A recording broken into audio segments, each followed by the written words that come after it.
Hello friends, સ્વાગત છે તમારું અર્ચનાની વાનગીમાં। અને આજે હું અહીંયા બનાવીશ ઉનાળાની ગરમીમાં ઠંડી ઠંડી લીંબુ સિકંજી અને સિકંજી મસાલાની રેસીપી હું તમને શેર કરીશ। તો મારી રેસીપી સારી લાગે તો મારી ચેનલને સબસ્ક્રાઈબ કરવાનું ભૂલતા નહીં।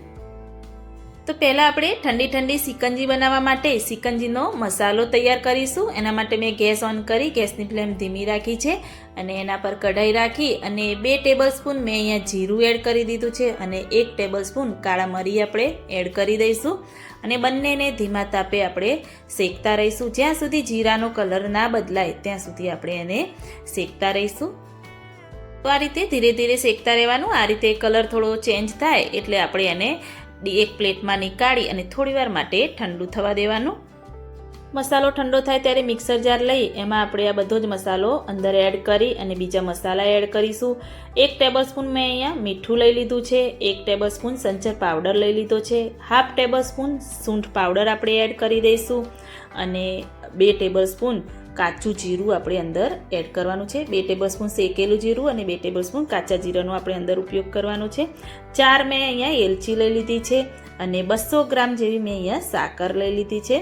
સાકર એડ કર્યા પછી સરસ એવું ઝીણું પીસી લેવાનું। આ રીતે મેં ઝીણું પીસી લીધું છે। સાકર તમે જેવું ગળ્યું જોઈએ એ રીતે એડ કરી શકો છો। આ રીતે કાચની એરટાઈટ બરણીમાં ભરી અને આપણે સાઈડમાં રાખી દઈશું। તો મેં અહીંયા આ રીતે તખમરિયા લઈ લીધા છે, એ જે કરિયાણાની કોઈ પણ સ્ટોરમાં તમને મળી જશે અને ફાલુદા પણ આપણે કહી શકાય। તો હું અહીંયા એક બાઉલ લઈ લઈશ અને 2 ટેબલસ્પૂન હું અંદર એ એડ કરી અને અડધો કપ પાણી એડ કરી અને 10 મિનિટ સુધી એને હું પલળવા દઈશ, જેથી સરસ એવા ફૂલીને તૈયાર થશે। તો હવે 2 સર્વિંગ ગ્લાસ લઈ અને લીંબુ સિકંજી આપણે રેડી કરીશું। એના માટે જે સિકંજી મસાલો બનાવે તો એ 1 ટેબલસ્પૂન આપણે અંદર એડ કરી દઈશું અને આ રીતે તખમરિયા આપણા સરસ ફૂલીને રેડી થયા છે એ પણ આપણે 1 ટેબલસ્પૂન અંદર એડ કરી દેવાના અને મોટું એક લીંબુ લઈ અડધા લીંબુનો રસ અંદર આપણે એડ કરી દેવાનો।